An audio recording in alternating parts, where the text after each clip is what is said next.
নিজের মুখে অন্যায় স্বীকার করতেই অগ্নির কাছে উচিত শিক্ষা পেল ম্যান্ডি। সম্পূর্ণ জানতে ভিডিওটিতে একটি লাইক করে প্রথম থেকেই দেখতে থাকো।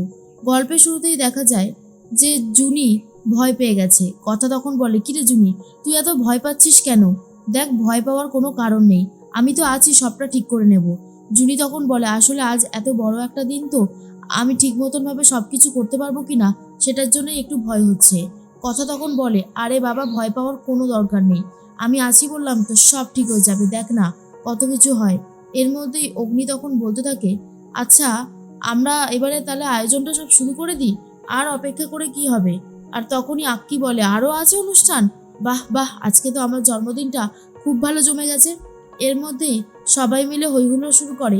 তখনই জুনি অঙ্কিতকে মানে আক্কিকে ওই গেঞ্জিগুলো উপহার দেয় আর বলে, আপনার সাথে প্রত্যয়দার প্রায় দিনই দেখি ঝামেলা হয় গেঞ্জি নিয়ে, তাই আমি প্রত্যেকটা গেঞ্জিতে আপনার নামের প্রথম অক্ষর অটা লিখে দিয়েছি, কেমন লাগছে? তখনই প্রত্যয় বলে, আরে বাস, এটা তো দারুণ হয়েছে, এবার থেকে তাহলে আমাদের দুজনের মধ্যেকার ঝামেলাটা একটু কম হবে। এটা কিন্তু সত্যি সত্যি খুবই ভালো হয়েছে। আর তখনই জুনি বলে, আসলে কি করব বলুন, হঠাৎ করে মাথায় এলো তো, তাই এরকমই একটা জিনিস দিলাম। অঙ্কিত বলে, এটা হচ্ছে আমার জীবনের, আমার জন্মদিনের সব থেকে বেস্ট উপহার। এটা শোনার পর জুনিরও খুব ভালো লাগে। এর মধ্যেই সবাই মিলে হই হুল্লোড় করবে বলে চলে এসেছে ঘরে। তখনই চিত্রার একটু অবাক লাগে আর মিচকাকে বলতে থাকে, হ্যাঁ গো, এদের সমস্ত অনুষ্ঠান তো কায়দা কানুনেই হয়, তাহলে আজকে এই ঘরে হচ্ছে কেন? তখনই মিচকা বলে, আরে বাবা, তুমি এত বা বিরক্ত হচ্ছ কেন? ঘরটা কত সুন্দর করে সাজানো রয়েছে, আর এই ঘরে অনুষ্ঠান হয়েছে তো কি হয়েছে, আমার তো বেশ ভালোই লাগছে।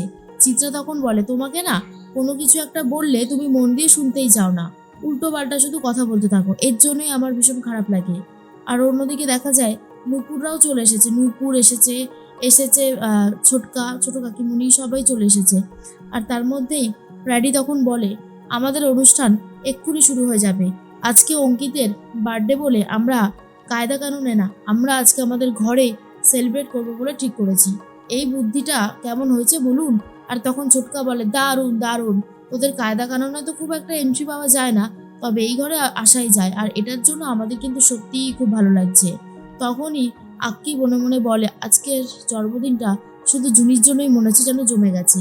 জুনিয়ার কথা থেকে এই বছরের জন্মদিনটা অনেক বেশি স্পেশাল করে দিয়েছে। কিন্তু জুনিকে দেখে মনে হচ্ছে ওর মনটা খুব খারাপ। আচ্ছা, ও কি এখনো প্রান্তিককে ভুলতে পারিনি ওদের ভালোবাসা? কি জানি, আমার কেমন যেন একটু ডাউট হয়ে যাচ্ছে। এর মধ্যেই তখনই বলতে থাকে স্যান্ডি, তাহলে এবার অনুষ্ঠান শুরু হোক। প্রথমেই আমি আর ম্যান্ডি দুজন মিলে একটা পারফরমেন্স করব। আমি গান গাইবো আর ম্যান্ডি নাচ করবে। ম্যান্ডিকে জিজ্ঞেস করা হয়, কিরে ম্যান্ডি, তুই রেডি তো? ম্যান্ডি তখন বলে, হ্যাঁ হ্যাঁ, আমি একদম রেডি আছি। আর এরপরে নাচ গান শুরু হয়ে যায়। কথা বলে, যত খুশি নেচে নাও ম্যান্ডি, এরপর তুমি বুঝবে কত ধানে কত চাল। নাচ গান তো হয়ে গেছে।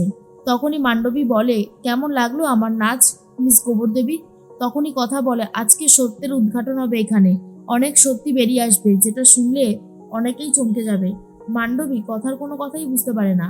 আর তখনই অর্ণাকে জিজ্ঞেস করে, আচ্ছা আজকে এইরকমভাবে এদের এই কথা, জুনি, ঋতুকে এখানে ডাকা হলো কেন? অর্ণা তখন বলে, আরে আমিও জানি না, দেখ না, তুই এসব বাদ দে, ভাবিস না এসব নিয়ে কিছু। এরপরে চিত্রা বলে, তোদের অনুষ্ঠান তো জমে গেছে। এরপর অগ্নিব একটা গান গাইতে শুরু করেছে, যেই গান শুনে কথার তো ভীষণই ভালো লাগে। কথা মনে মনে ভাবতে থাকে পুরোনো দিনের কিছু স্পেশাল কথা। এরপরেই অগ্নিব বলে, শোন মিস গোবর দেবী, তোর সাথে না আমার কিছু কথা আছে। হোলির কেলেঙ্কারিটা ভুলে যাসনি তো? তুই না এখানে কোনো শরবত টরবত খাবি না, বুঝলি? আমি কিন্তু তোকে আগেই ওয়ার্নিং করে দিচ্ছি।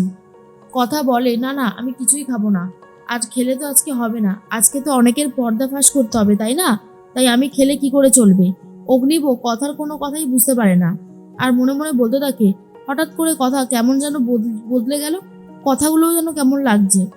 এর মধ্যেই ম্যান্ডির নাচ শেষ, অগ্নিবর গান শেষ। আর তারপরেই প্র্যাডি বলে, কথারাও শুনেছি কোনো একটা অনুষ্ঠান করবে, তাই তো কথা? কথা তখন বলে, হ্যাঁ, আমি, জুনি আর ঋতু, আমরা তিনজন মিলে একটা নাটক পরিবেশনা করব, যেটা আপনাদের সবারই খুব ভালো লাগবে। এর মধ্যেই নাটক শুরু হওয়ার আগে কথা সবটা বলে বলে দেয় আর বলে, আমরা দুটো চরিত্রকে এখানে সামনে আনবো, কণা আর মন্দ্রিতা, যে খুব হট মেজাজের, যে থাকে কলকাতায়। কলকাতা শহরে থেকে সে নিজেকে ভীষণ বড় কেউ মনে করে, আর কণা নিজেকে সিম্পল গার্ল হিসেবেই জানে। তখনই প্রিয়াঞ্জলি বলে, এই এক মিনিট, ব্যাপারটা কি হলো অর্ণা? এই ঋতুকে তো পুরোপুরি লাগছে আমাদের ম্যান্ডির মতন, আর জুনিকে লাগছে কথার মতন, বুঝতে পারলি কেসটা? তখন সবাই বলে, আরে দাঁড়া না, বাকিটা দেখতে দে না কি হয়। তখনই অগ্নিব বলে, নিশ্চয়ই আবারও কোনো একটা কলকাঠি নেড়েছে, এবারই তো মনে হচ্ছে কিছু একটা গন্ডগোল হবে। চিত্রা তখন বলে, কি করতে চাইছে ওরা? ওদের কাণ্ডগুলো তো আমি বুঝতে পারছি না। তার মধ্যেই শুরু হয়ে গেছে নাটক। প্রথম নাটকটা শুরু করেছে জুনি, যে কিনা কলেজে গেছিল, কিন্তু মন্দ্রিতা মানে ম্যান্ডি এমনই ব্যবহার করতে থাকে যেটা একদমই ভালো লাগে না কথার। সেই সমস্ত পুরনো দিনগুলো মনে করাতে থাকে। আর ম্যান্ডি তখন বলে, ব্যাপারটা একটু অন্য রকমেরই লাগছে, বুঝতে পারছি না কি হচ্ছে এখানে। তারপরেই জুনি বিয়ে করে এই বাড়িতে যখন আসে, অর্থাৎ জুনি সেজেছে কথা, তো কথা যখন এই বাড়িতে বিয়ে করে আসে, যখনই দুধে আলতায় পা দিয়ে ঢুকতে যাবে তখন গরম দুধে পাটাই পুড়ে গেছিল। আর অগ্নি সেই জায়গায় ভালো করে ট্রিটমেন্ট করে দিয়েছিল। এই সমস্ত কথা আজকে পুরোপুরি অনুষ্ঠান নাটকের মাধ্যমে দেখতে থাকে সবাই, যেটা দেখার পর অধিকাংশ মানুষই বুঝে যায় এটা তো পুরোটাই একটা নাটক, যেখানে কথা আর ম্যান্ডির চরিত্রটাকে খুব ফোকাস করা হয়েছে। অঙ্কিত বলে, এটা তার মানে মান্ডবীর কাজ। মান্ডবী গরম দুধ রেখে দিয়েছিল যাতে কথার পাটা পুড়ে যায়। সমস্ত সত্যিটা একটু একটু করে সবার সামনে আনছে। আর এরপরে চিত্রা বলে, এই রে, জুনি আর এই ঋতু, এরা দুজন তো কথা আর মান্ডবীর অভিনয় করে সমস্ত সত্যিটা সামনে এনে ফেলছে। মান্ডবী কি বুঝতে পারছে না যে মান্ডবী ফেসে যাচ্ছে? কি করবো এখন? মান্ডবীকে আমি কি করে বাঁচাবো?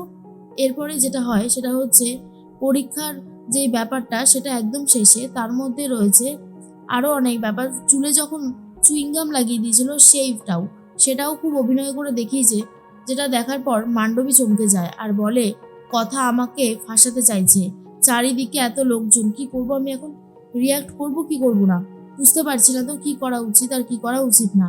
অগ্নিব তখন বলে, তার মানে কথার চুলে এরকমভাবে চুইংগাম লাগিয়ে দিয়েছিল ম্যান্ডি আর কত অন্যায় তুই করবি? এবারে তুই উচিত শাস্তি পাবি। এর পরবর্তী যে স্টেপটা আসে, যেখানে দেখায় কথাকে ধাক্কা দিয়ে ফেলে দিচ্ছে ম্যান্ডি।